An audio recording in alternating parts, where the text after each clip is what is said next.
Hi guys, welcome to my YouTube channel Animals Done with Mr. Y. Here দৰ্শক আজি আহিছো আমি অসম মেঘালয় সীমান্তৰ এখন পাহাৰত আৰু আমি আজি এটা ভেনমাছ স্নেক ৰিলিজ কৰিম। এইটো আসলতে ভেনমাছ উইথ পয়জনাছ হয়। ইয়াৰ শৰীৰটো সো আমি ইয়াত আজি ৰিলিজ কৰিম। আপোনালোকে মোৰ ভিডিঅ'টো আৰম্ভণিৰ পৰা শেষলৈ চাই থাকিব। এইটো হৈছে ৰেডনেক কিলবেক, অৰ্থাৎ ইয়াক কিছু কিছু ঠাইত পাহাৰীয়া ধৰাসাপ বুলিও কোৱা হয়। ইয়াৰ ডিঙিটো ৰঙা কাৰণে ৰেডনেক কিলবেক বুলি কোৱা হয়। প্ৰিয় দৰ্শক, ঠাই ভেদে ইয়াক বাটচুপা সাপ বা নিগনি খোৱা সাপ বা শালিখাজতীয়া সাপ নামেৰে জনাজাত। এই সাপটো বাম বা পানী উভয়তে পোৱা যায়।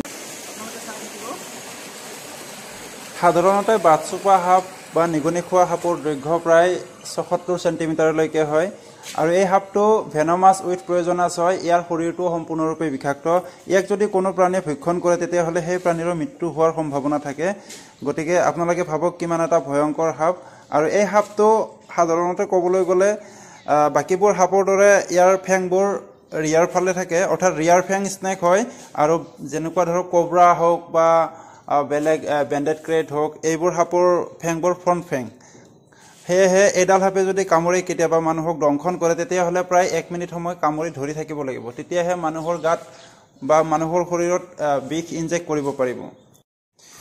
প্ৰিয় দৰ্শক, আপোনালোকক এটা বিনম্ৰভাৱে অনুৰোধ জনাওঁ, আপোনালোকে মোক সাপ ধৰা দেখি আপোনালোকে কেতিয়াও ধৰিবলৈ চেষ্টা নকৰিব। এইবিলাক কৰিবলৈ হ'লে বহুতখিনি ট্ৰেইনিং কৰিব লগা হয় বা ইয়াৰ ওপৰত অভিজ্ঞতা সংগ্ৰহ কৰিব লগা হয়। সেয়েহে আপোনালোকে কেতিয়াও চেষ্টা নকৰিব আৰু পৰালৈকে সাপ দেখিলে দূৰত্ব বজাই ৰাখিব।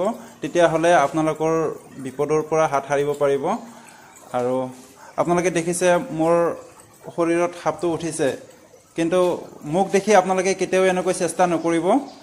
মোৰ ফালৰ পৰা এইখিনি বিনম্ৰভাৱে অনুৰোধ থাকিলে।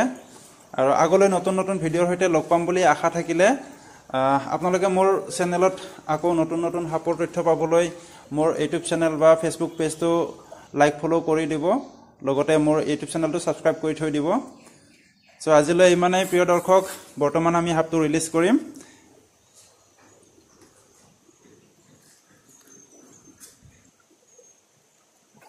আজিলৈ ইমানেই, থেংক ইউ।